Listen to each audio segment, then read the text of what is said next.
Welcome back to another episode of The Quest for Self. I'm your host, Allie, and I want to thank you so much for being with me here today. Have you ever posted something you felt so confident about and kept checking your phone? Not because you wanted attention, but because you needed proof that feeling good about yourself was allowed? Not for approval, but for relief. Relief from feeling invisible, relief from self doubt, relief from that quiet fear that maybe you're still not enough. Most of us, we don't actually want validation. We want to feel seen. And somewhere along the way, we started confusing being noticed with being worthy. So let me ask you this. When was the last time you felt proud before anyone else noticed? Who decides when you're enough? You or everyone else? And what would change if you stopped waiting for permission to feel good about yourself? Wanting validation doesn't mean you're insecure. It means you're human. We're wired for connection. From the moment we're born, our brains learn that being seen equals safety. So, of course, it feels good when someone notices us, celebrates us, affirms us. The problem isn't enjoying validation. The problem is when we start needing it to feel okay. Because here's what happens: validation triggers dopamine, that quick hit of relief, that rush that comes from likes, messages, praise. And dopamine, it doesn't build confidence, it builds craving.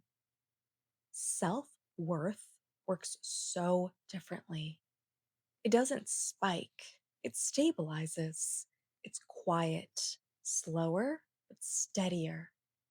And yet, most of us don't choose what's healthy, we choose what's familiar. If love once felt conditional, if praise only came when you performed, if being noticed meant being safe, then as adults, we don't chase validation because we're broken. We chase it because it feels like home, even when it hurts. Because the brain hates uncertainty more than it hates pain. So we stay in patterns that limit us, not because they make us happy, but because they feel known. This is what emotional outsourcing looks like when you let other people decide how you feel about yourself. Their attention becomes your confidence, their silence becomes your insecurity. And slowly, you stop asking, how do I feel about me? And start asking, do they like me? So ask yourself, who do you give the power to decide your worth? Whose silence affects you the most? And who would you be if no one was watching? I remember taking a photo I genuinely loved. I felt confident, I felt good. Then I posted it and waited and waited. When the reactions didn't come the way I expected, something shifted. Suddenly, I was zooming in on flaws. Suddenly, I didn't like the photo anymore. Nothing about me changed, only the response did. And that's when I realized something so uncomfortable. I didn't lose my confidence, I gave it away. And confidence that can be taken away that easily was never really mine to begin with. Everything you've heard so far is awareness, but this is where awareness turns into change, learning to stop seeking validation. It's not about cutting people off, it's about coming back to yourself. Sometimes Seeking validation doesn't look like insecurity. It looks like everyday life. It looks like checking your phone one too many times after you post something. It looks like doubting a decision until someone agrees with you. It looks like feeling smaller the moment no one notices, even if you were proud 5 minutes ago.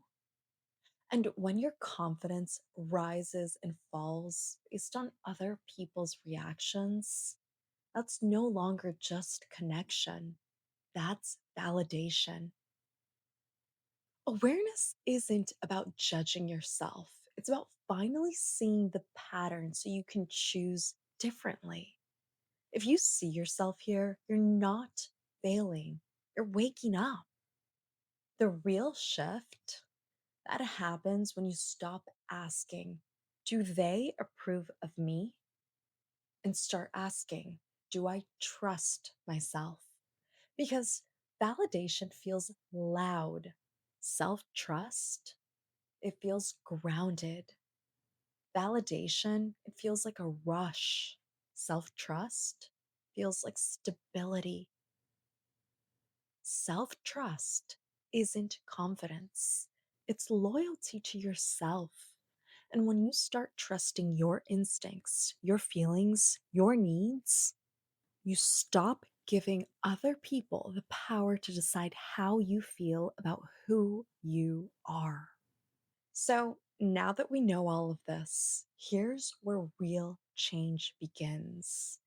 Not with big declarations, with small, honest moments.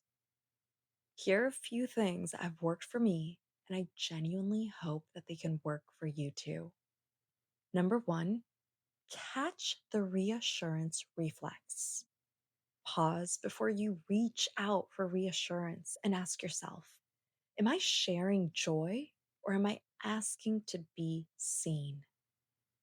Maybe you get good news and your first instinct is to text someone so they can hype you up, not because you're excited, but because you need the excitement confirmed.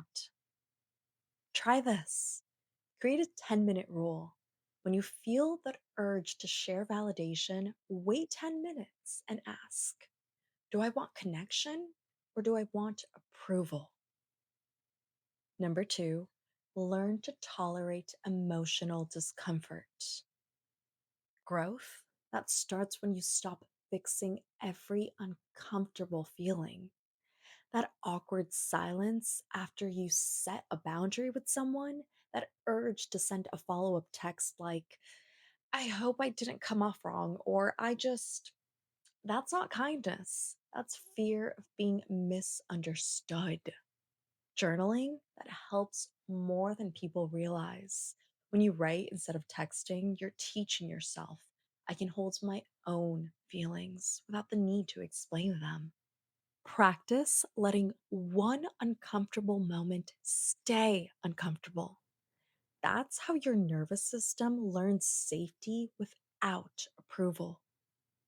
Number three, build self trust through micro decisions. Confidence, it's not built in big moments, it's built in tiny ones. Wearing what you love, even if no one compliments it. Saying no without writing an essay to explain yourself. Resting without earning it first. These moments, they don't look powerful, they change everything. Because every time you choose yourself without asking permission, you send yourself a message. I trust me. Today, choose one small act that proves it. I trust me, even if no one claps. If there's one thing I want you to take from this, it's this: you don't need to earn your worth, you don't need to perform for it, you don't need permission to feel enough. The moment you stop asking the world to tell you who you are is the moment you finally start becoming who you're meant to be. And it won't happen all at once. It happens in quiet choices, the boundaries you set, the courage to sit with yourself, the days you choose growth over comfort. Because every step you take, even the uncertain ones, lead you all closer to who you really are. That version of you doesn't need validation because they already know their worth. And when this episode ends, don't rush back to your phone. Sit with yourself for 1 full minute. Let that be your first act of self trust today. And if all you did was listen and feel seen, that's already a step forward. Thanks so much for listening to this episode of The Quest for Self. I really hope you enjoyed it. And if this episode resonated with you, like, follow, or share it to someone you think might need to hear the message. Don't forget to follow us on social media, The Quest for Self.